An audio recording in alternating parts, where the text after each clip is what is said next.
C'est déjà la 4e année que je fais 100 000 par année dans mon business en ligne et alors que beaucoup d'entrepreneurs se concentreraient sur la croissance, moi j'ai plusieurs amis qui essaieraient de prendre ce 100 000 et en faire un 250 000 l'année suivante et un 400 000 l'année suivante et etc.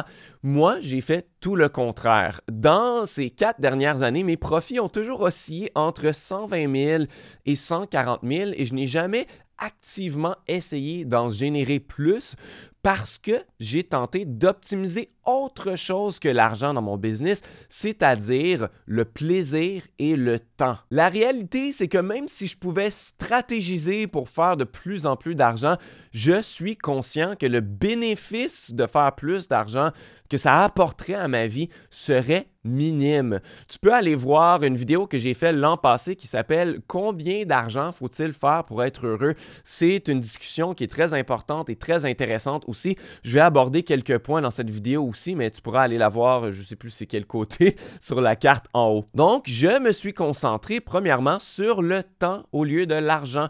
Donc, au lieu de travailler 35 ou 40 heures semaine, j'ai graduellement diminué mes heures à 30 heures et 25 heures et même 20 heures pour avoir un horaire de travail qui est beaucoup plus léger. J'ai aussi augmenté mes heures sur mon temps de lunch. Je ne prenais que 30 minutes pour manger et là, ça a passé à 1 heure et même à 2 heures ces temps-ci parce que je sors prendre de longues marches à l'extérieur.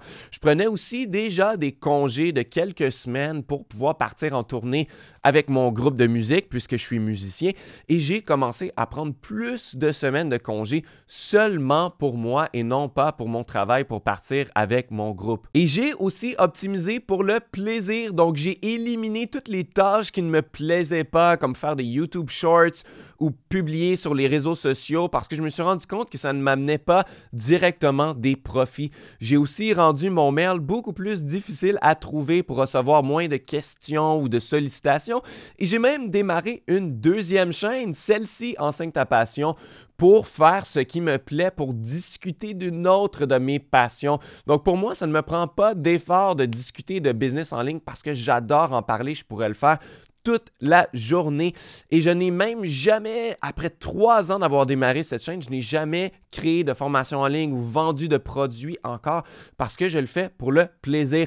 Même chose quand je fais des résumés de livres, eh bien, je lis déjà beaucoup de livres dans ma vie de tous les jours et donc en faire des résumés et les partager, ça ne me prend pas d'effort, je ne le sens pas comme du travail, c'est tout simplement du bonbon pour moi. Et évidemment, le point le plus important aussi, c'est que faire plus d'argent amène plus de stress et plus de problèmes. Lorsqu'on atteint la barre des 300 000, 400 000, 500 000, eh bien, on commence à avoir beaucoup plus de support client à faire, trop de tâches à faire et il faut donc engager pour continuer la croissance. Il faut engager copywriter, directeur marketing, designer de site web, support client, assistant virtuel, éditeur vidéo et donc on peut facilement se retrouver avec 5 à 10 employés et maintenant la pression de continuer de faire plus de profits année après année, de continuer d'être en croissance, eh bien cette pression-là est décuplée parce que là on a soudainement le salaire de plusieurs personnes à couvrir et qui est sous notre responsabilité. On a des familles à nourrir parce qu'ils sont employés par nous et c'est une énorme responsabilité. Et ensuite, on a beaucoup de chances de ne plus faire ce qui nous plaisait au départ. On est rendu dans un rôle de CEO, de patron, donc c'est plus de suivi de nos employés, plus de réunions, plus de mise en place de systèmes pour travailler, moins de travail sur le plancher, moins de travail créatif ou d'être dans la création, ce qu'on aimait au départ. Et donc, on se retrouve quelques années plus tard avec des profits records d'1 million par année, complètement misérables, à se demander pourquoi on n'aime plus ce qu'on fait et comment on en est rendu là. Un bon exemple, c'est un créateur très populaire anglophone que j'aime beaucoup, qui parle de minimalisme, qui fait beaucoup de défis 30 jours, qui s'appelle Matt D'Avella. Il vient de partager son expérience qui est très, très similaire à celle-ci. Il avait jusqu'à 10 employés, il faisait des profits records et il était complètement misérable parce qu'il ne faisait plus qu'il aimait. Donc, il a dû prendre la dure décision de mettre à la porte ses 10 employés et d'essayer de retrouver sa voie, de retrouver sa passion. En fait, en ce moment, ça fait presque 6 mois qu'il n'a pas publié sur sa chaîne principale parce qu'il n'en trouve pas le courage. Il a complètement perdu sa passion et il tente de la retrouver. Et évidemment, on ne voudrait jamais se retrouver dans cette situation. Un livre qui explique bien ce principe, c'est Company of One de Paul Jarvis. Why staying small is the next big thing. Pourquoi rester petit, c'est le nouveau gros truc.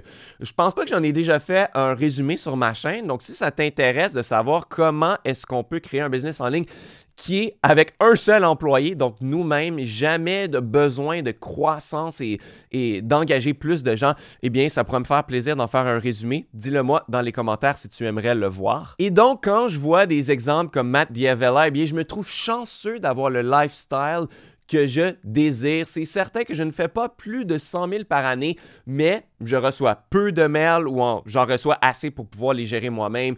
J'ai aucun employé, je gère mon horaire comme je veux, je prends des congés quand je veux et aussi longtemps que je le veux. Je travaille autant d'heures que je le veux. Je suis libre d'utiliser mes heures de surplus comme bon me semble. Donc, si jamais je travaille sur une vidéo et je la termine plus rapidement que prévu, eh bien, je peux utiliser mes heures restantes pour pouvoir avancer plus vite sur mon travail et prendre une journée de plus de congé, ou je peux prendre le reste de la journée de congé et aller faire ce que je veux, aller marcher dehors, aller lire un livre, aller jouer à un jeu vidéo, faire ce qui me plaît. Et ça, je n'échangerais ça pour rien au monde. Et évidemment, le chiffre 100 000, ce n'est pas important.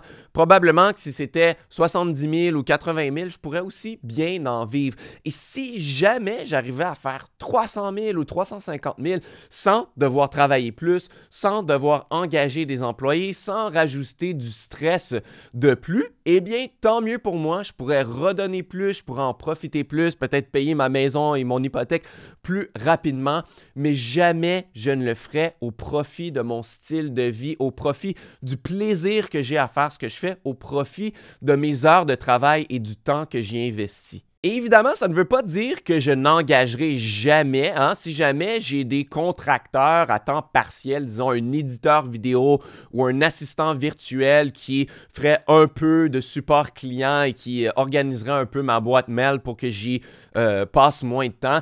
Et évidemment, je ne pense pas que ça me rajouterait beaucoup de stress parce que si c'est un 10 heures semaine à temps partiel, je ne suis pas responsable de leur salaire entier et j'ai pas énormément de suivi à faire avec eux. Donc, ça ne veut pas dire que je n'engagerai jamais, mais je veux continuer de faire ce que j'aime et je ne veux pas avoir trop de responsabilités et trop d'employés sous ma charge. Donc, si tu écoutes cette vidéo, tu n'es probablement pas déjà rendu à gagner 100 000 par année. Si c'est le cas, bravo, tu as réussi à créer quelque chose d'extraordinaire.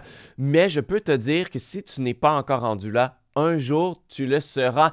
Et j'espère que tu te souviendras de ce message rendu là parce que la nature humaine fait qu'on en veut toujours plus, encore plus et encore plus. Et ça ne devrait jamais être au profit de notre bien-être et de notre style de vie idéal. N'oublie jamais cela. Si tu veux apprendre comment créer ton business en ligne idéal, eh bien, va chercher mon guide gratuit, le guide ultime de l'entrepreneur minimaliste. C'est le premier lien dans la description plus bas. Je te décris un peu mon expérience à créer un business en ligne qui est minimal, qui n'a besoin que de moi, qui n'a que quelques tâches qui sont importantes à faire et qu'on peut éliminer tout le reste. Donc, si tu aimes cet esprit minimaliste dans le business en ligne, eh bien, va chercher mon guide. Ça va t'en apprendre beaucoup et ça va te mettre sur la bonne voie. Donc, j'espère que tu as apprécié cette vidéo. Si c'est ta première fois, tu peux t'abonner pour plus de vidéos comme celle-ci et on va se revoir très bientôt dans une nouvelle vidéo.